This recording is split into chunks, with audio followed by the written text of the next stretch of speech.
Miss Beleza!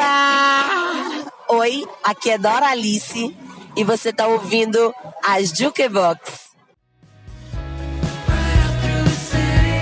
Sintoniza aí que tá começando o Jukebox.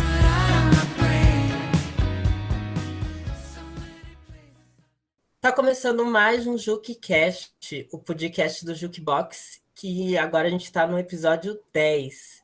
O Jukebox é um programa de rádio feito pelos alunos e alunas da comunicação social da UFCM e orientado pelo professor Rodrigo Stefani Correia. No programa de hoje, tá eu que vos fala, o Juker Henrique, juntamente com o Juker Pedro. Oi, galera, eu sou o Pedro, tenho 20 anos e tô no Juke desde esse ano. E o nosso convidado é especial, nosso Juke Brother, como a gente costuma chamar os nossos convidados, e Jukersista também, o Henrique. Oi, gente, prazer estar aqui com vocês. O episódio de hoje é mais que especial, porque é um nosso já tradicional Juke Pride, que é o nosso episódio que a gente costuma falar sobre temáticas LGBTQIA+, e trazer convidados que possam contribuir assim com essa conversa e nos fortalecer assim, dar referências de artistas, de falas de pessoas importantes da comunidade LGBTQIA+. Nesse episódio, a gente escolheu falar mais especificamente sobre o impacto do HIV na cultura LGBTQIA+, mas também a gente trouxe de convidado o Henrique, que agora vai falar mais especificamente sobre a história dele. Ele faz parte do coletivo Voe, que tem grande importância na comunidade LGBTQIA+, de Santa Maria. E agora eu vou passar a palavra para ele se apresentar. Então, gente, como eu disse, é um prazer estar aqui com vocês neste podcast. Também é uma grande oportunidade porque eu estou conhecendo o trabalho de vocês, estou conhecendo o podcast de vocês, que eu ainda não tinha tempo, até porque já me apresentando, né? Eu sou um mestrando em História pela Universidade Federal de Santa Maria, já sou graduado em História também pela UFSM, e estou na reta final da minha escrita de dissertação, então é um momento muito conturbado, que a gente não tem tempo quase que nem para tomar um banho direito. Sim. Mas é um prazer estar aqui com vocês, como o outro Henrique, que eu acho que só falta ser leonino também, para ficar igual a mim aqui.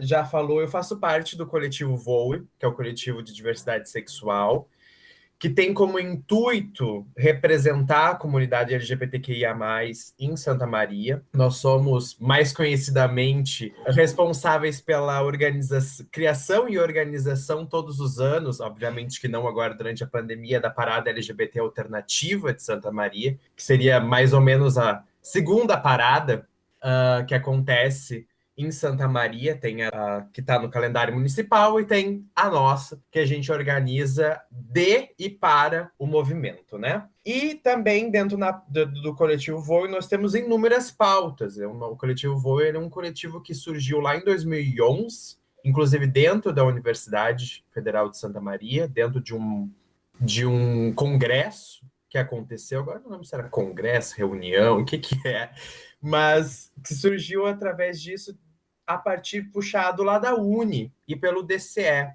da UFSM. Então, o coletivo ele surge dentro desse movimento social estudantil, mas lá em 2011, mas posteriormente depois ele acaba se desvinculando, como a gente diz, a gente atravessa o arco, né? A gente começa a pautar questões que valeriam não só para a classe estudantil, mas para a classe LGBT como um todo da cidade de Santa Maria, principalmente. E a gente, né, começou, então, a crescer nessas questões. Primeiramente, nós os introduzimos nas escolas, e atualmente o coletivo tem um perfil muito mais de pautar questões políticas, então de fazer frente ao poder público municipal, pautando as questões da LGBTQIA+. Então, eu faço parte do coletivo, se eu não me engano, desde 2017, já faz alguns anos, 2016, 2017, por aí. Atualmente, nós estamos com poucos membros, porque, né, a pandemia e tudo mais, né, a vida, porque o coletivo Voe, ele é um coletivo voluntário, então nenhum de nós para a vida para tocar o coletivo sempre faz parte da nossa vida, sempre precisa estar ali em consonância com a nossa vida. Então, por alguns motivos e outros pessoais, acadêmicos, financeiros, até de moradia, algumas pessoas saem, outras entram, e assim o coletivo vai sobrevivendo todos esses anos. E uma das nossas pautas, com absoluta certeza, porque é uma pauta do movimento, aqui já trazendo para o meu assado como professor de história, é uma pauta histórica do movimento LGBT, primeiramente do movimento gay, depois se expandiu para as outras siglas, que é a questão do vírus do HIV, né, gente? O vírus do HIV, ele é um marco, né? Não só na história da comunidade LGBTQIA+, como da história do próprio mundo, né? Ele é uma pandemia que hoje em dia ela se encontra controlada no sentido que nós temos medicação, mas totalmente descontrolada porque continua sendo um tabu, continua sendo um assunto pouquíssimo discutido e que continua causando na gente aqui eu digo população LGBTQIA+, um preconceito, né? Um preconceito que não só vem de fora, então ainda persiste aquele estigma da doença gay, como também existe um preconceito interno e velado dentro da própria comunidade LGBTQIA+, quando a gente se depara com situações de eu sou soro positivo, dá pra gente ficar, dá pra gente transar, e a pessoa já não, impossível. Como se não existisse o tratamento, como se não existisse o indetectável, né, uma série de questões que dá para a gente trabalhar um pouquinho melhor depois. Então, uma dessas pautas, obviamente, é a questão do HIV dentro do coletivo Voe. Inclusive, na preparação da última parada que a gente conseguiu realizar em 2019, nós fizemos uma semana com algumas palestras. Uma delas foi trazendo o pessoal da Casa 13, que, para quem não sabe, quem está escutando o podcast aqui, é um local de acolhimento e de testagem também, que é super importante estar trazendo essa informação. É um local super de acolhimento real e que permite que as pessoas façam testes de graça pelo SUS. Eu não vou lembrar o nome da rua que ela fica localizada, mas se você der um Google... Aqui. Exato, um Googlezinho, Casa 13 de Maio, você vai achar a localização, o telefone, tá? Fazem testes de segunda a sexta-feira, de manhã até as 3 horas da tarde, menos quarta-feira de manhã que eles têm reunião. Então a gente trouxe o pessoal lá da Casa 13 também para falar numa dessas reuniões da pré-parada que a gente realizou em 2019. Então é uma pauta que continua presente. Se eu não me engano, ela foi tema de alguma parada online que se foi realizada. Foi tema da parada LGBTQIA+, de São Paulo, né? Isso, a maior que tem exatamente. na América Latina. Foi tema, então, da parada de São Paulo, realmente. É muita informação, e agora começa a chegar os tempos das paradas, a gente se... Mas foi tema, por quê? Porque é exatamente isso que eu falei antes para vocês. A gente tem todo esse estigma que continua existindo, tanto de fora para dentro do movimento, como dentro do próprio movimento. Então, eu acho super importante a gente estar falando disso, ainda mais nesse momento pandêmico do coronavírus, porque nós estamos vivendo um momento, para ser repetitivo demais, em que nós temos uma medicação. Essa medicação é um avanço científico enorme, que deveria estar sendo comemorado da mesma forma que as vacinas da Covid-19, mas muito, eu acho que talvez, eu não saberia explicar, eu acho que aí seria muito legal trazer um sociólogo para pensar nisso, mas eu acho que, ao mesmo tempo, hoje em dia tem uma coisa muito banal, sabe? Tipo, se eu pegar, peguei. Da mesma forma que existia ali no começo do coronavírus, né?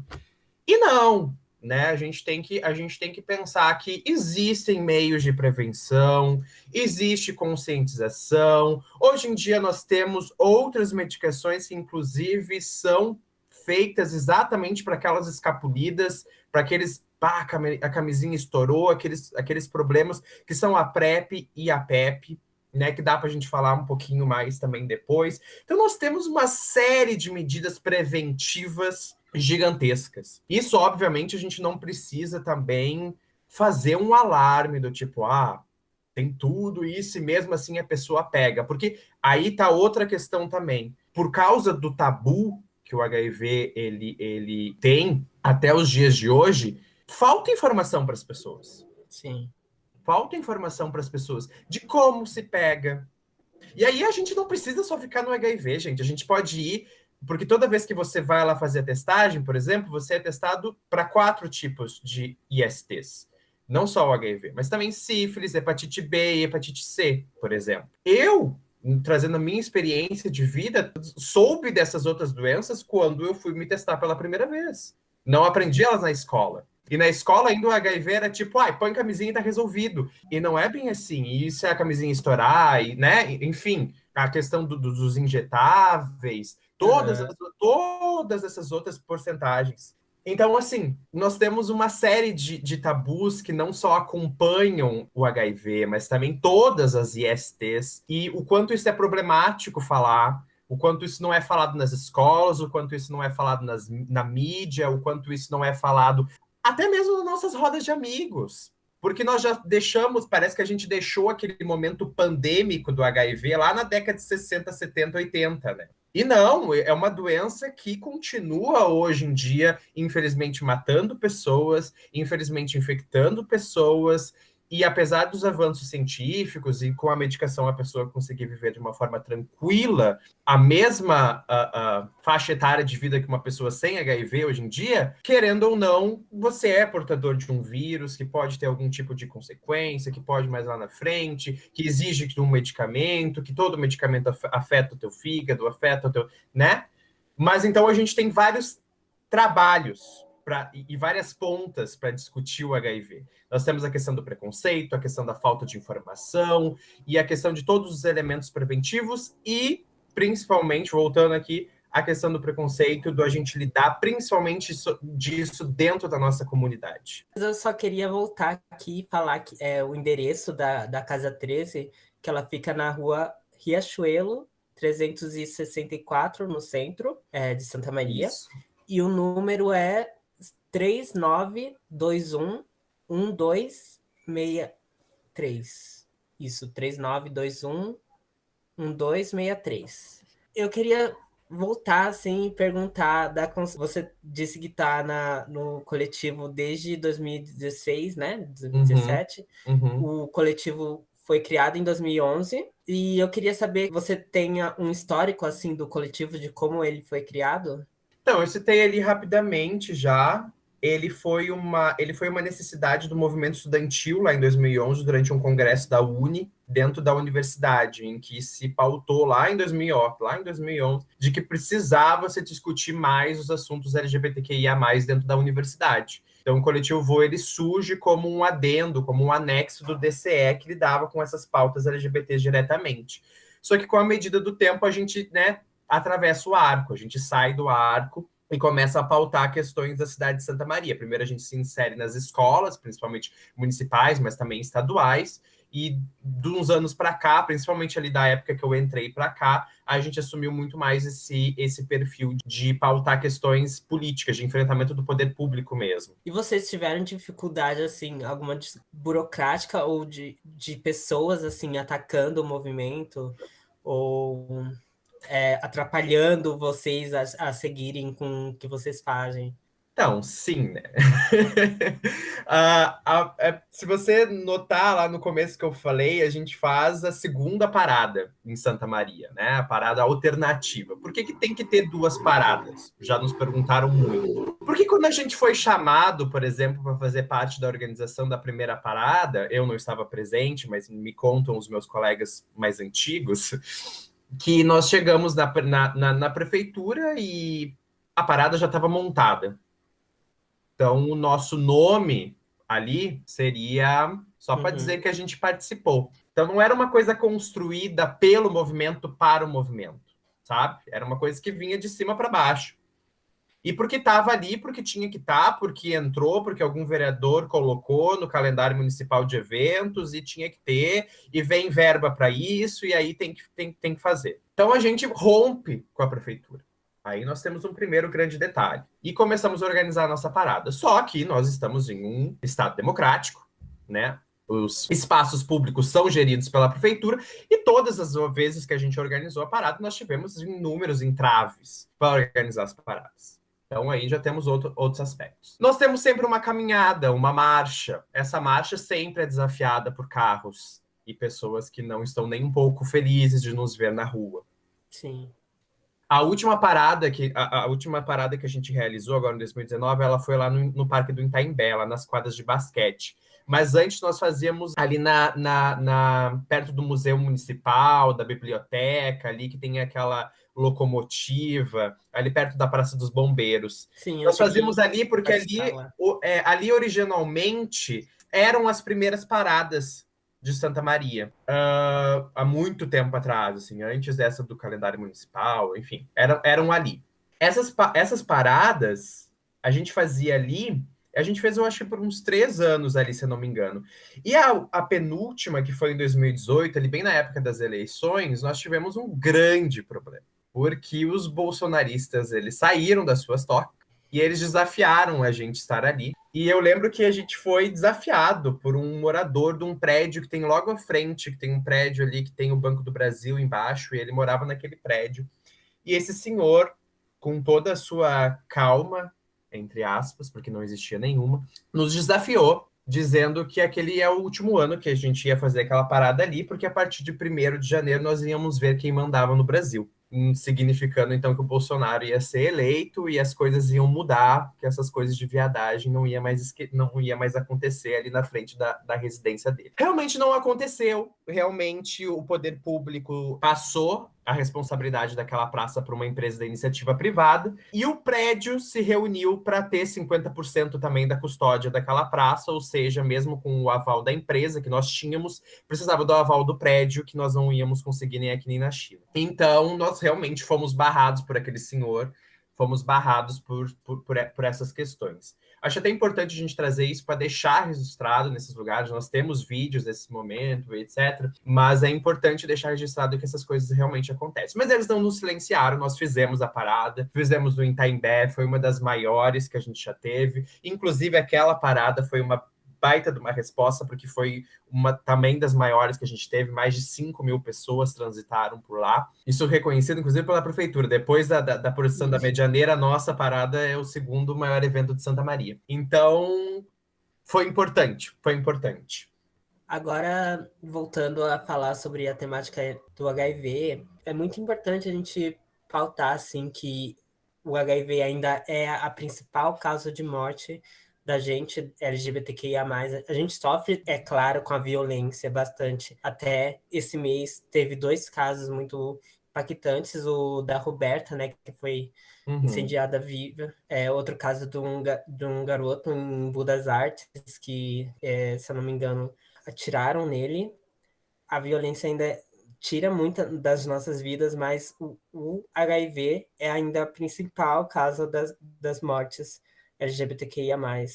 Porque também muitas das vidas são vidas negras, porque tem um gráfico que mostra que entre a população negra tá aumentando e os brancos eu vi essa informação. Diminuindo, né? Então, é muito por causa da informação.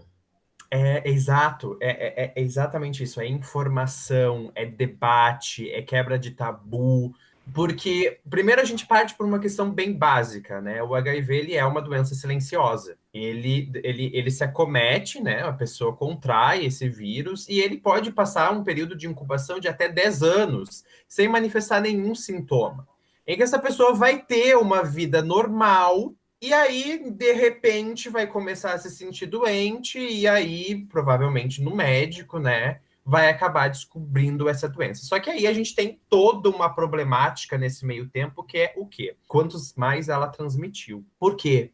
Porque não tinha acesso à informação. Informação aí, aqui a gente pode traduzir informação como educação. Educação sexual não é debatido nas escolas. Não é debatido dentro de casa. É muito pouco e muito mal debatido pela mídia. A gente tem toda uma problemática por aí. Segundo, quais são os locais de acolhimento para que a gente possa se testar, por exemplo? Nem todos os lugares possuem uma Casa 13, todas as cidades, por exemplo. Aí a pessoa é obrigada a ir, por exemplo, no postinho de saúde. Como essa pessoa é tratada lá? O profissional de saúde está qualificado para receber um gay, uma lésbica, uma trans, principalmente, para fazer esse teste?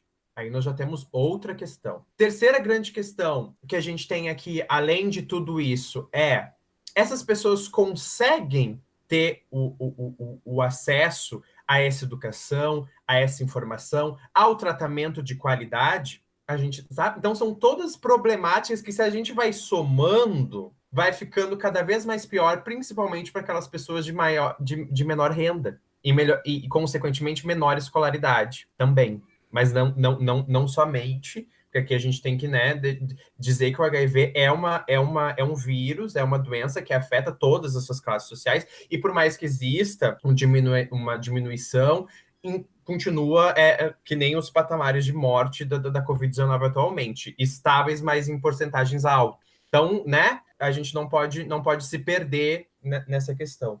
Eu acho que o principal de tudo, absolutamente tudo, batendo na mesma tecla sempre, é a questão da gente debater sobre isso. Debater que isso existe, debater como se protege, debater de que existe um tratamento, debater do quanto esse tratamento é importante. Porque também tem muita gente que, sei lá, o tratamento do HIV é um tratamento contínuo, tu não pode parar. Ai, tomei, já sou indetectável, não preciso mais. Não. Aí as pessoas param de tomar o remédio. Não. Então tem tudo isso que a gente precisa ficar debatendo e trazer à tona para que isso seja, no mínimo, uma questão que, se acontecer, possa ser tratada da melhor e da mais não preconceituosa forma possível. Porque aí a gente já tem, principalmente, o diagnóstico positivo. O que isso acarrata na vida da pessoa. O quanto ela vai passar a partir de agora, como ela vai enfrentar a família, como ela vai entrar. Aí a gente já vai para uma outra questão. Mas ficando só na questão do vírus em si, eu acho super importante a gente estar debatendo, fazendo esse podcast, porque é importante que isso deixe de ser um tabu e passe a ser encarado como a realidade que é. Esse vírus existe, ele está entre nós e ele precisa ser debatido, combatido, conscientizado e tratado da forma correta. Eu ia falar para você, de repente, falar para a gente como funciona o PrEP, que você mencionou lá no começo. Tá, legal. Inclusive, já fica a dica aqui pro doutorzinho, pro médicozinho, como diria o presidente da República. Tem um vídeo muito interessante no canal do YouTube do Drauzio Varela, que ele fala sobre a PrEP e a PEP. Aqui, obviamente, não sou a melhor pessoa indicada, porque eu não sou enfermeiro, mas pelo que eu sei dessa medicação, porque eu me inteirei, nós fomos apresentados, inclusive, nessa sala, né, nesse encontro que o coletivo realizou lá na Pré-Parada de 2019. Eu acho super importante que a gente tenha isso, é uma medicação super acessível, pode ser conseguida de graça pelo SUS, lá na Casa 13. A PrEP e a PEP, então, vamos lá. Uma é a profilaxia pré-exposição e a outra é a profilaxia pós-exposição. Qual é a diferença, então, das duas? A pré-exposição seria uma medicação bem parecida com a medicação que é tomada pela pessoa HIV positivo, que serviria como um inibidor, ou seja, seria uma questão que te daria maior segurança de não contrair o vírus. Obviamente que aí é que nem a questão da vacina e da máscara, né? Então é a mesma coisa, nós tomamos a medicação, a profilaxia pré-exposição, mas isso não quer dizer que você pode transar sem camisinha, não só pela questão do HIV, porque é 99,9% de porcentagem de você não pegar, mas sempre tem aquele 0,1%, e também porque existem todas as outras ISTs, que a gente precisa ter cuidado. Só que então é uma medicação que te garante uma certa proteção na questão desses eventuais acontecimentos. A população-alvo para ela, então, é a população LGBTQIA+, principalmente população trans, aquelas pessoas que trabalham com sexo, que podem facilmente conseguir, então, lá na Casa 13, valendo-se que essa é uma medicação somente para quem é HIV negativo. Quem é HIV positivo já tem que entrar, então, na medicação do tratamento. A profilaxia pós-exposição é aquela que geralmente é indicada para casos, por exemplo, de estupro.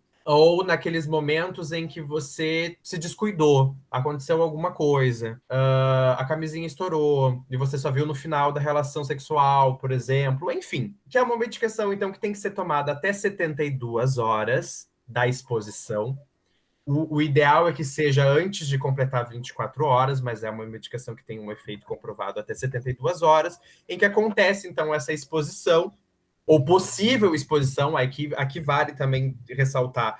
É aquela coisa, sempre tome, porque, tipo, tu não sabe se é um desconhecido, você nunca sabe o que pode acontecer, né? Por isso que é muito ligado a essa questão, principalmente do estupro, de tomar essa medicação, de garantir que as pessoas tenham acesso a essa medicação, porque elas, então, seria um remédio tomado até 72 horas que te garantiria, então, uma chance bem alta se tomada dentro dessas 72 horas de não contrair, então, o vírus do HIV. Então, são duas medicações que fazem parte de todo o pacote preventivo do HIV. São duas medicações que estão na parte da prevenção, não fazem parte do tratamento, aí é uma medicação diferente que as pessoas têm que tomar. Então, faz parte do processo preventivo do HIV e é uma conquista da ciência, é uma conquista do movimento, é uma conquista de todo mundo, do mundo inteiro, essas medicações. Então, como a gente é um programa assim mais musical, voltado para música, e a arte, assim, principalmente a arte LGBTQI, ela foi muito ligada assim nos anos 80, 90 com a questão do HIV. Muitos artistas sofreram a doença e muitos convivem com ela até hoje. E muitos perderam amigos por causa disso também. Você tem algum ícone, assim, alguma pessoa que você admira e que passou por isso e tem uma história ligada à luta? Então, né, a gente não pode deixar de citar aqui que a gente tem as pessoas que são HIV positivos. Nós temos inúmeros artistas que são apoiadores da causa. Eu acho isso super importante. Nós, enquanto movimento LGBTQIA+, naquela do ninguém solta a mão de ninguém. A gente que é, por exemplo, HIV negativo, estar na luta em conjunto na questão do fim do tabu, do fim do preconceito, no acesso à informação, no acesso à educação, ao acesso ao tratamento da pessoa que se descobre ou que é HIV positivo. Sabe, eu acho isso extremamente importante, porque isso é uma questão de...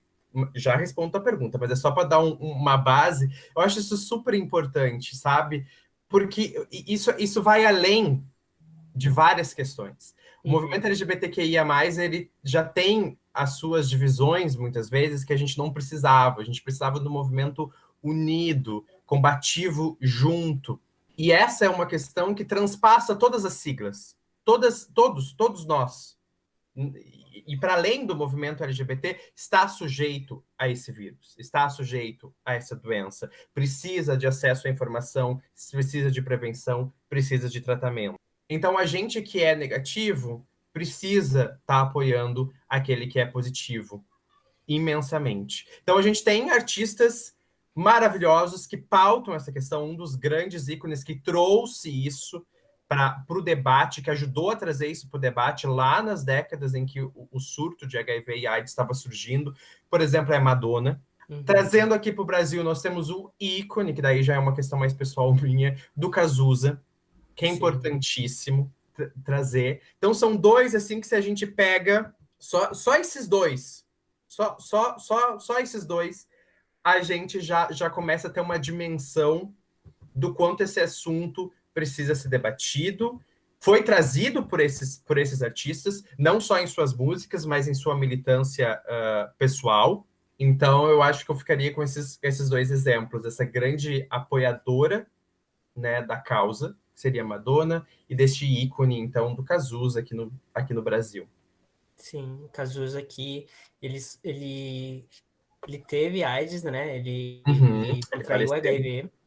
E a mídia ia muito em cima dele em questão disso, assim, ele combatia bastante a mídia, a repercussão, porque o HIV foi um, assim, presente para a população que é mais conservadora, para os cristãos, assim, para criticarem a comunidade, né? Gente, fica a dica aqui também da série Pose, Sim. que né, tem na Netflix, trabalha imensamente. Inclusive, um dos autores da Pose, que eu não vou lembrar o nome agora, que é um artista negro super importante. Me falha a memória, mas ele assumiu recentemente que vive com HIV há vários anos. E era uma questão velada ainda, inclusive por toda essa questão do tabu. É super importante a gente estar trazendo essas questões. Essa série, inclusive, traz toda ali a questão do surgimento, dos primeiros tratamentos, das condições quase desumanas em que essas pessoas LGBTQIA+, eram tratadas, né? Ainda mais por um sistema de saúde quase inexistente dos Estados Unidos. E também nós temos a questão de quanto isso afetava a população hétero, mas aí de uma outra forma, porque eles tinham seus médicos particulares, eles descobriam isso secretamente, e eles mantinham isso sem ninguém saber o resto da vida, e enfim, né? Aí a gente já conhece todo o discurso. Não, mas fazendo um encerramento, a primeira coisa que eu quero é parabenizar vocês pelo podcast, pelo assunto. Também foi uma fala muito do coração, vamos dizer assim. Como você sabe, a gente está no mês do orgulho, a gente tem muita coisa para fazer, como eu falei para vocês, é um coletivo que tem bilhões de pautas, mas pouca gente e muito assunto para tratar. Então foi bem importante. Eu recomendo muito para vocês que vocês façam um podcast tratando sobre esse assunto de novo, porque tem muita coisa para falar ainda, trazendo, por exemplo, uma pessoa soropositivo para discutir LGBT. Eu acho super importante, porque existem os locais de fala que precisam ser respeitados, né? E isso é super importante, que a gente amplie o debate. Aqui eu quis trazer muito mais que o Coletivo Voe, ele pauta essas ações, ele se coloca ao lado dos soros positivos, ele se coloca ao lado da população LGBTQIA+, de uma forma geral, no sentido de conscientização, no sentido de prevenção e no sentido de tratamento. O coletivo, inclusive, tem as suas redes sociais abertas para quem tiver dúvidas sobre esses assuntos. Esqueceu onde é que é a Casa 13, a gente informa. Tem dúvidas sobre as STs, manda lá. Talvez demore para responder, como eu falei para vocês, é 1000 coisas para fazer e muita pouca gente, mas a gente sempre dá um jeitinho de estar tentando responder todo mundo assim que possível. Tá? Então, eu acho que é super importante que vocês ampliem esse debate, aproveitando esse espaço de vocês, que é um assunto super importante. E continuando, né, gente? Prevenção e tratamento. Não é porque você se preocupa com a sua saúde que você é uma pessoa, sei lá, doida, fraca. Não tem nada a ver disso. Você precisa cuidar da sua saúde, testes regulares, se recomenda um teste anual para quem tem uma vida sexualmente ativa. Então, procurar essas ajudas é de graça, é pelo SUS, gente, né? Então, tá tudo ali à nossa disposição. O que a gente realmente precisa é de conscientização, de educação, e cada vez mais a gente, inclusive, partindo além do podcast, você que está escutando o podcast e não conversa isso com seus amigos, passe a conversar. É super importante que tenham esses debates que não acontecem em casa, que não acontecem na escola, que não acontecem na mídia. Então, vamos tentar se conscientizar, vamos tentar ler, vamos tentar se informar sobre todas essas coisas, porque quanto mais informação a gente tiver, mais forte a gente fica, não só contra o HIV, mas contra todas as ISTs, contra o coronavírus, contra os mitos, e enfim, é exatamente isso. Mais uma vez, quero muito, muito, muito, muito, muito agradecer o convite de vocês e colocamos o Coletivo Voe à disposição para próximas pautas do movimento LGBT. Vai ser um prazer estar participando aqui com vocês. Muito obrigado, Henrique. Muito obrigado mesmo, assim. Eu até fico muito feliz porque foi uma pauta que a gente foi construir, assim, muito em cima da hora até. E você se mostrou disposto, assim, a porque falar. É importante, né? É importante. Tem a questão do local de fala, que não é minha, mas que a gente precisa estar debatendo. E aí a gente se coloca enquanto movimento, que é isso que o Coletivo Voe tenta, né? Tipo, tentar representar a população LGBT e estar aqui debatendo esses assuntos, estar aqui representando, estar aqui conscientizando. Essa é a coisa, não tinha como deixar de participar. E até você vai ter agora uma live, né? Esqueci de comentar, mas a gente está gravando justamente no dia 28, que é o dia do orgulho LGBTQIA+. Exato. E eu até comentei antes da gente abrir a gravação que é importante que tem muito conteúdo sendo produzido, muita live, muito podcast, Isso é muito importante. muita coisa na TV. E espero que a gente continue assim pelo resto do ano, assim, não só no Tomara. mês de Tomara. Enfim, gente, muito obrigado. Fica aí para todo mundo também seguir lá no Instagram, @coletivovoe, tá? Nós temos nossa página no Instagram, onde a gente fica postando nossas coisas. Inclusive, eu tenho que terminar aqui e fazer a postagem do dia 28 do coletivo. Tá mais, gente. Obrigadão. Ok. Então, a gente teve a presença do Henrique, né? Ele teve que sair porque ele tem um compromisso. Agora a gente vai passar para o Pedro, que trouxe mais um referencial assim de pessoas de artistas e ícones da música e da arte que sofreram HIV e pautaram isso na música, nas artes, na mídia em geral. Então, a minha parte, eu pesquisei um pouquinho sobre o duo britânico Pet Shop Boys, que começou lá em 82, e eles sempre, durante a carreira deles, pautaram bandeiras LGBT e sempre se posicionaram sobre a AIDS.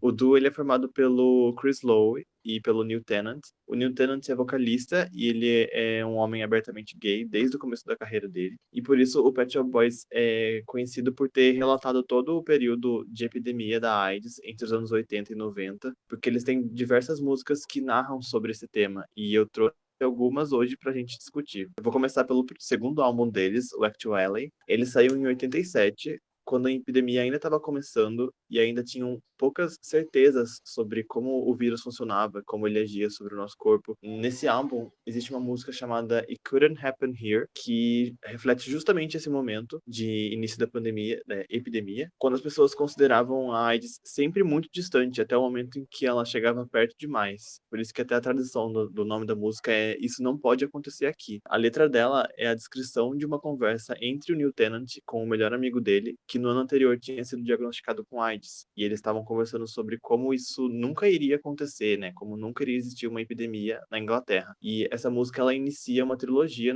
que tem ao longo de vários álbuns do Pet Shop Boys, em que eles narram justamente a história do melhor amigo do Neil. E aí, indo pro terceiro álbum deles, o Introspective, ele saiu em 88, no ano seguinte, quando a AIDS já estava se tornando amplamente conhecida, e aí, ao mesmo tempo que ela estava chegando para um público maior, ela estava chegando de uma forma muito errada. Por isso que foi aí que criou e se fortaleceu muito essa ideia super negativa de que a AIDS está ligada à homossexualidade.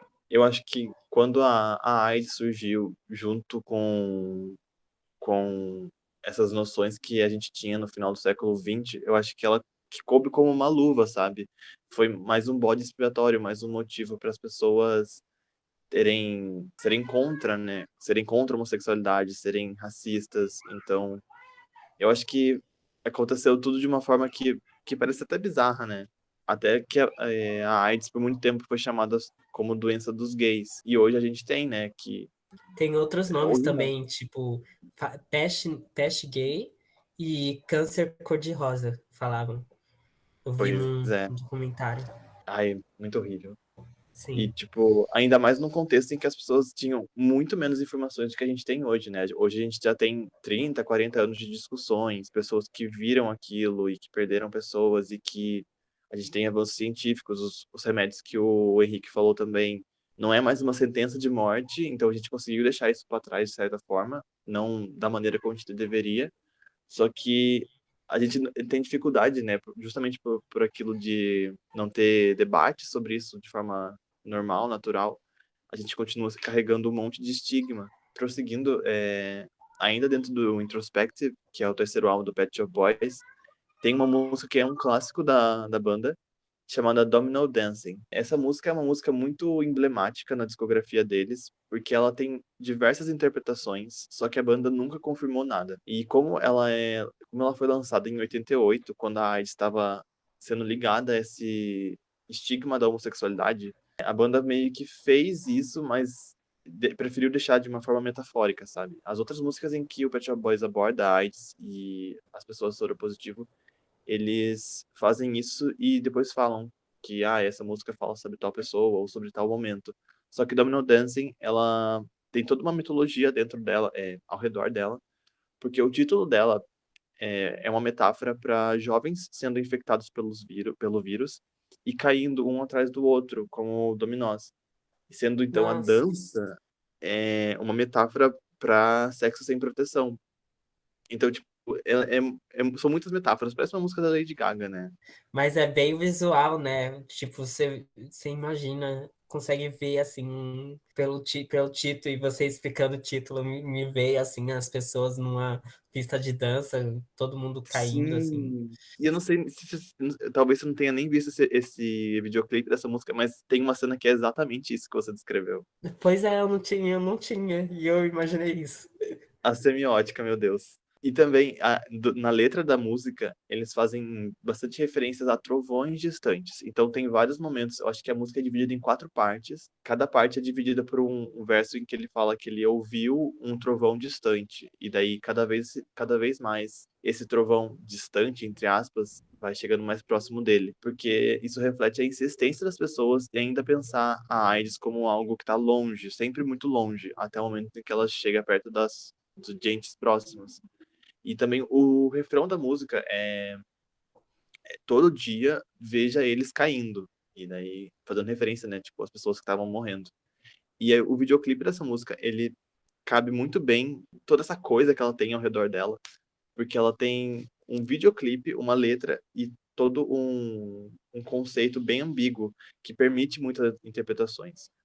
E aí eu recomendo assistir a versão single e a versão estendida, porque tem 2 versões do clipe, que algumas têm mais conteúdo que a outra. E tem 3 interpretações que eu tirei disso, que a primeira, ela é uma mais comum, assim, que quando você assiste o clipe você já pega de primeira, que é basicamente que Domino Dancing seria uma música sobre 2 caras que estão gostando de uma mesma garota e eles têm que lidar com esses ciúmes que eles estão passando. Só que, olhando tudo isso, é meio difícil acreditar isso, né, nessa teoria. Então, tem a segunda interpretação de que, na verdade, essa garota é a representação da morte por HIV. Tanto que tem várias cenas na versão estendida em que ela tá andando por cemitérios e, tipo, ela vai vendo as lápides e ela vai sorrindo, sabe? Como se, tipo, ela fosse responsável por aquilo. E tanto que o clima do todo o videoclipe é bem fúnebre, apesar de ser uma música dançante dos anos 80 e ela ter sido gravada, eu acho que na América Latina, então ela tem bastante dança, ela é um vídeo bem quente visualmente, só que ao mesmo tempo os atores, eles sempre estão sem expressão e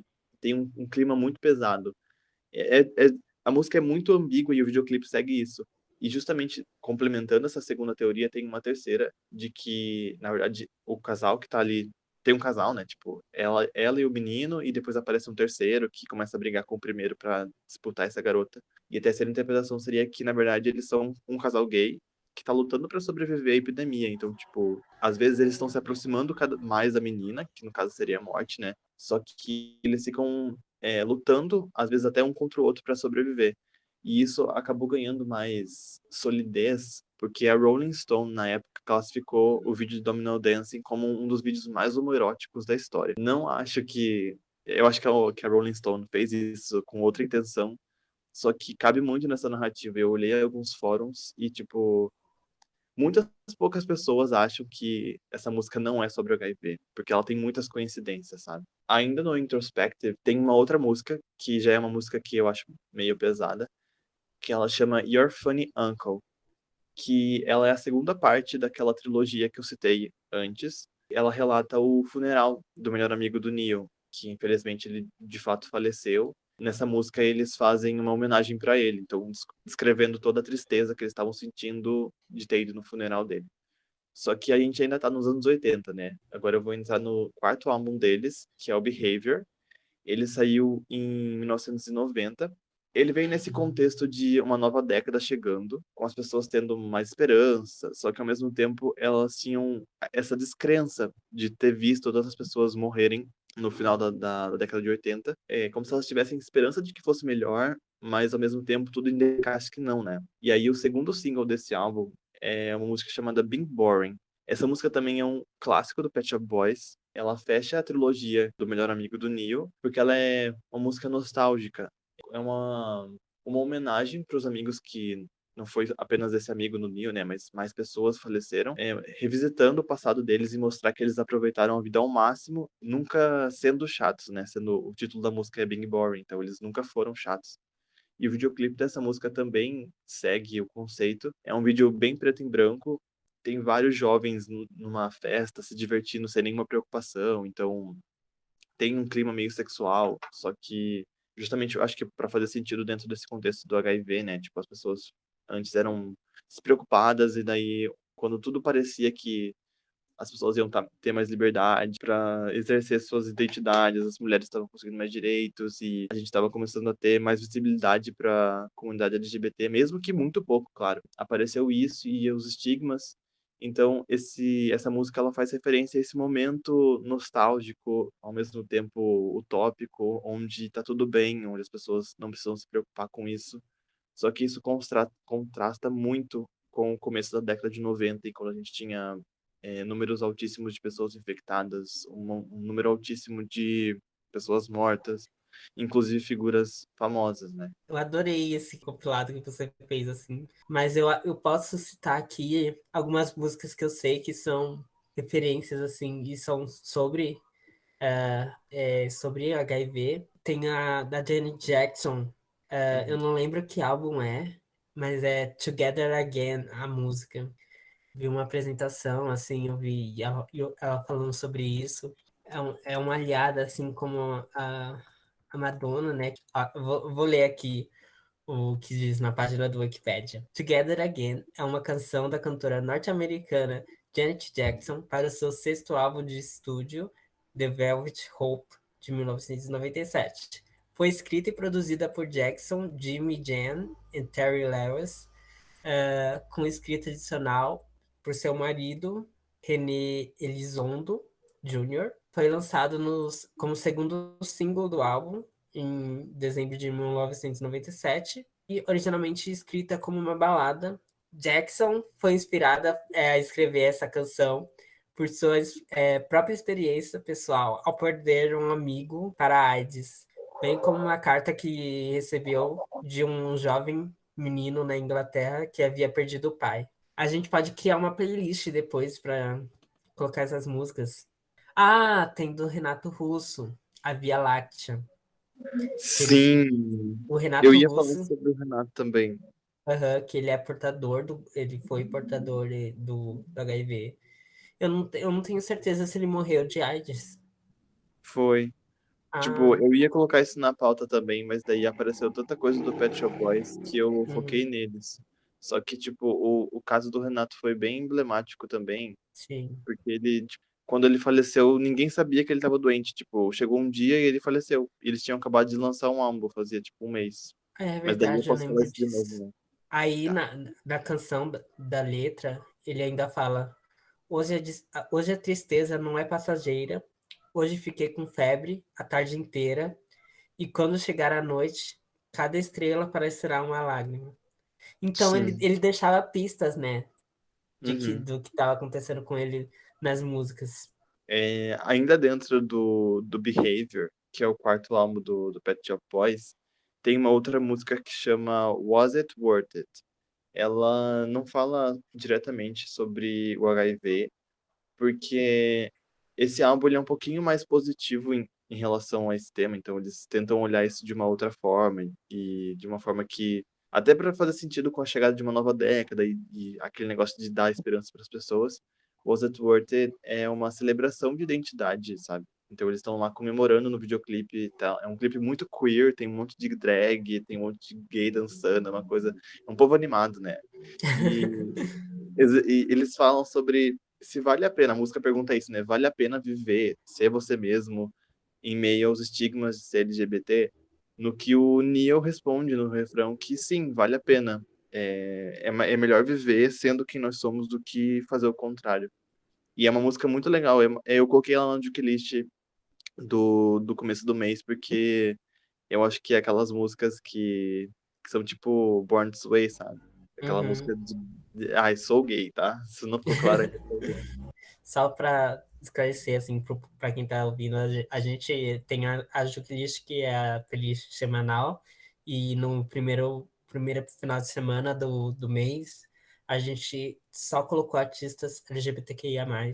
E daí, indo pro quinto álbum deles, o Very, ele saiu em 93, que é um ano bem também meio notável, porque foi o ano em que a AIDS se tornou uma pandemia.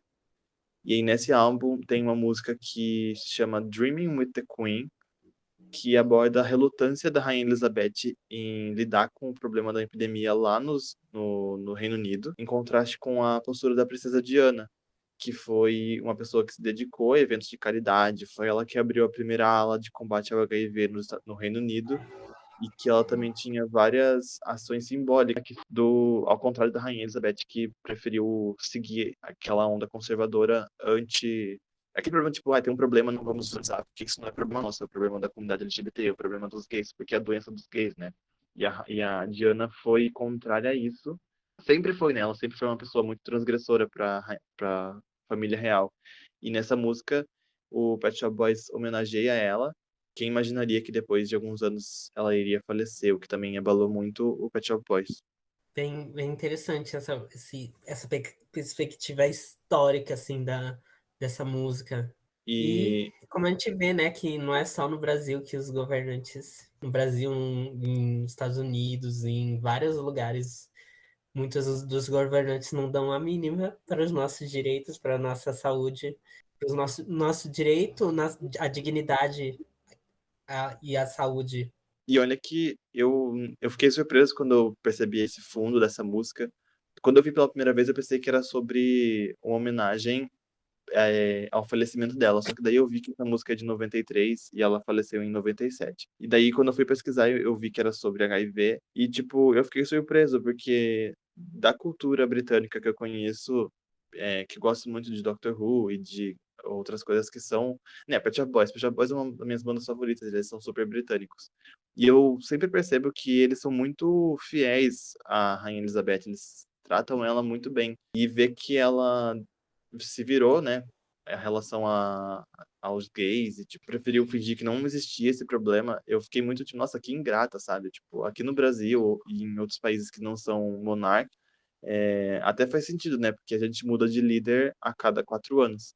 Só que Uhum. lá, a Rainha Elizabeth já tá lá há muito tempo, apesar de ter, né, também o parlamento e tal. Mas, tipo, nossa, ela poderia ter feito tanta coisa, né? E ela não fez nada.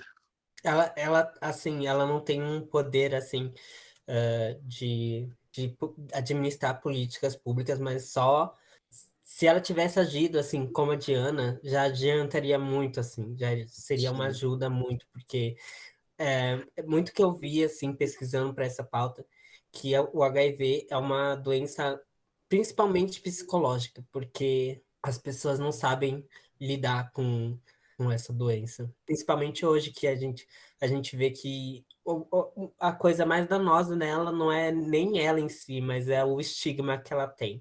E agora é a finalização, né? Tipo, eu vou falar sobre o Bilingual, que é o sexto álbum da banda, que é o último álbum que eu vou trazer aqui hoje. Ele saiu em 96. 96 é um ano muito importante, porque foi o primeiro ano, abre aspas, né? Bom, porque a combinação de remédios estava fazendo o HIV não ser mais uma sentença de morte. Isso, né, foi uma ótima notícia, porque a gente iria começar um novo milênio. Os anos 2000 iriam chegar e a gente poderia não estar mais tão preocupados quando a gente estava 10 anos atrás, no começo dos anos 90. E justamente por essa esperança mais concreta, que a AIDS passou a ser tratada de uma forma bem diferente na cultura pop. Isso também acontece no Pet Shop Boys, que nesse álbum Bilingual eles trazem a música The Survivors. Ela fala muito sobre o Survivors Guilty, que é o peso que as pessoas que sobrevivem a momentos como esse da AIDS, como elas se sentem culpadas por ainda estar viva e como elas convivem com a ausência dos vários amigos e dos entes queridos que elas perderam. E essa música ela é muito profunda, né? Porque ela vai além da comunidade LGBT. Então, ela fala sobre as pessoas que perderam entes e amigos.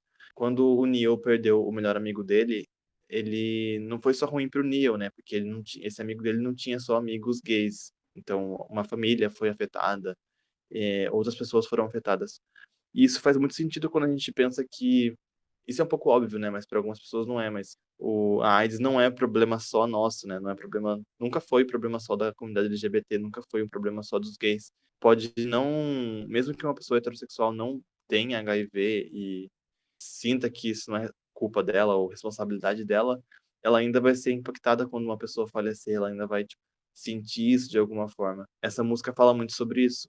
E ela também, claro, fala sobre amadurecimento. Ela é quase uma música irmã de Being Boring, só que ao invés de olhar para o passado e ser nostálgica, ela olha para o futuro e ela é bem realista sobre a culpa de estar vivo ainda. Então, ainda tem isso, né? Você vê seus amigos falecerem e você ainda tem que lidar com a morte deles e a culpa de não ter sido você. Uma culpa entre aspas, né? Eu queria ter trago, assim, mais especificamente músicas, assim, igual você. Mas eu trouxe alguns nomes de artistas, assim, que tiveram HIV. Alguns foram levados pela AIDS, como o Renato Russo, como a gente já tinha dito. Um nome que é mais fora assim, do espectro da música, mas que foi muito importante, é o Keith Haring. Até ele tem ligações com música, mas ele é um artista visual que nos anos 80, assim, ele é um marco dele, assim, ele pautava, assim, sobre relações homossexuais na arte, sobre a vivência das pessoas da comunidade LGBTQ. Quando ele descobriu que ele estava infectado, ele criou uma fundação para apoiar as pessoas, que é The Keith Haring Foundation, que ainda existe, agora ela preserva a memória dele. Ele morreu, assim, foi levado pelo HIV, mas foi um nome muito importante, assim, para o combate e a prevenção. Outro nome que já é também dessa arte, mas não ligado à música, é o Zé Leonilson, que ele é um artista brasileiro. Quando ele descobriu que ele tinha HIV, ele começou a fazer uma obra que são diários narrando os dia a dia dele. Pesado, assim, porque ele morreu e na época ainda não tinha assim um medicamento eficaz para o combate. Então era quase certeza assim que você ia ser levado. E é muito triste isso, né? A obra Sim. é bem pesada em si. E um nome Uhum. assim da música pop assim, é o Klaus Nomi, que ele é um artista alemão e na década de 80 ele começou a fazer muito sucesso assim, com um visual muito inerente dele, que ele usava uma gravata enorme assim, gravata borboleta, um cabelo assim de diabinho, assim, sabe, umas coisas de diabinho. Era bem um estilo visual, bem vibes dos grupos eletrônicos da Alemanha, tipo New Order, Kraftwerk. Ele tinha muita inspiração nesses nomes. Ele é lembrado pelos espetáculos, pela performance mais teatral que ele tinha no palco, assim. Ele foi uma das primeiras pessoas a morrer, primeiras celebridades a morrerem com AIDS nos anos 80. Tanto que ele teve um sucesso meteórico, assim, mas ele não é tão lembrado porque foi um curto período, assim, de atuação dele. O primeiro álbum dele é de 81. Se eu não me engano, ele morre já em 83. Ah, coitado, É foi muito pouca cedo. coisa. Depois tem uns lançamentos póstumos, assim. Por isso, assim, ele não é tão lembrado, mesmo tendo feito bastante sucesso na época, sabe? Então eu só vou falar um pouco sobre o Renato Russo. Ele foi diagnosticado em 1990, só que até o falecimento dele, em 96, ele manteve isso em segredo. Só que nesse meio tempo, a Legião Urbana lançou 3 álbuns de estúdio, o 5, o Descobrimento do Brasil e o último, que é o A Tempestade. Nesses 3 álbuns, o Renato deixa várias mensagens subliminares de que ele estava sofrendo com isso. O 5 é um dos álbuns mais complexos da Legião Urbana, porque ele é um álbum muito com perdão da palavra, ele é um álbum muito chato, ele é um álbum muito parado. E isso é intencional, porque o Renato estava tentando transmitir todo o tédio que ele estava sentindo, o desânimo que ele estava, porque nos anos 90, né, no começo dos anos 90, era uma sentença de morte. Demorou 6 anos para ele falecer, só que antes disso ele conseguiu gravar A Tempestade, que é o último álbum da banda. A Tempestade é particularmente o meu álbum favorito da Legião. E ele tem umas músicas muito boas, como aquela que você citou, que é a Via Láctea. Ele fala sobre, de forma velada, várias músicas, sabe? Tipo, uma outra coisa importante é que... Importante não, né? Isso é mais triste do que importante.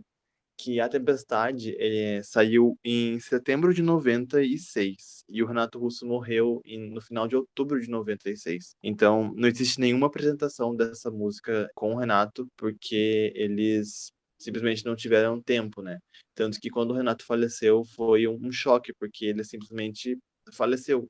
E aí, depois que foi esclarecido que ele tinha falecido de decorrência da AIDS, eles falam sobre isso, tipo, em A Via Láctea, como eu falei, eles falam sobre isso em 16, que ele, tipo, que não é sobre a AIDS, 16 é sobre um adolescente que acaba falecendo, só que é essa celebração da juventude, né, que eles fazem. Esperando por mim também, é uma música em que a família do Renato tá indo visitar ele, então ele tá falando, tipo, que as pessoas estão vindo até ele e esperando por ele, só que ele sabe que ele não vai poder ficar para sempre. E tem uma outra que é Quando Você Voltar, que eu acho que provavelmente deve ser uma música que ele fala sobre... Ai, como é o nome dele? Eu acho que é Robert, que foi a pessoa que transmitiu o vírus para ele.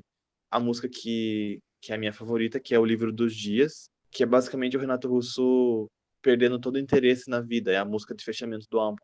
É tanto que o nome do álbum é A Tempestade barra O Livro dos Dias. Porque basicamente o Renato estava construindo, né, uma descrição do final da vida dele. Ele sabia que a vida dele estava acabando, e ele estava construindo esse livro dos dias, dos últimos dias dele. É muito bizarro que a gente ouve esse álbum hoje já sabendo que o Renato não está mais vivo, só que as pessoas tiveram um mês para ouvir e interpretar esse álbum até que o Renato faleceu do nada. Foi tudo muito abrupto, sabe? E construindo essa pauta, a gente viu muito documentário, muitas coisas. A gente pode agora estar apresentando para vocês também se aprofundarem nessa pauta, nessa temática, porque é muito importante, como o Henrique disse na fala dele, que é muito importante que todas as pessoas trans, cis, LGBT estejam, falem sobre isso, né? Então, um documentário que eu queria muito falar, que eu vi ontem, e que está disponível na Netflix, é o Carta para Além dos Muros. E ele é bem recente, assim. Nele faz todo uma contextualização histórica do avanço do vírus no Brasil. Fala das primeiras ONGs que foram criadas, ONGs, instituições, a GAPA, que foi a primeira instituição de apoio e prevenção da AIDS em 1985. Fala também tem também o Palácio das Princesas, que foi uma transexual que criou uma casa que ajudava pessoas trans infectadas com HIV. Foi criada pela travesti Alcides Brenda Lee. E tem muitos depoimentos assim nesse documentário. Tem até o da Varela, tem até pessoas do governo assim falando de coisas mais burocráticas, como a compra dos remédios. Fala muito também de como a indústria farmacêutica sacaneava, assim, eles queriam ter monopólio dos remédios e queria vender para os governos a um preço altíssimo. E como o governo foi incisivo, assim, para conseguir a compra desses remédios, até que o Brasil foi Tem uma passagem que fala de quando o Lula, um decreto para conseguir um medicamento, e foi um marco assim, histórico, porque um país como o Brasil tem muita importância assim, na América Latina, negociar um medicamento por um preço alto, assim, era importante, assim, para mostrar como é importante as políticas públicas para a saúde da população, sabe? LGBTQIA+. E fica a dica desse documentário, Carta para Além dos Muros, que está disponível na Netflix. Outro documentário que eu Esse tem no YouTube. E eu achei muito incrível, assim, porque ele foi feito por adolescentes no ensino médio. TCA, HIV, o vírus que mudou o mundo.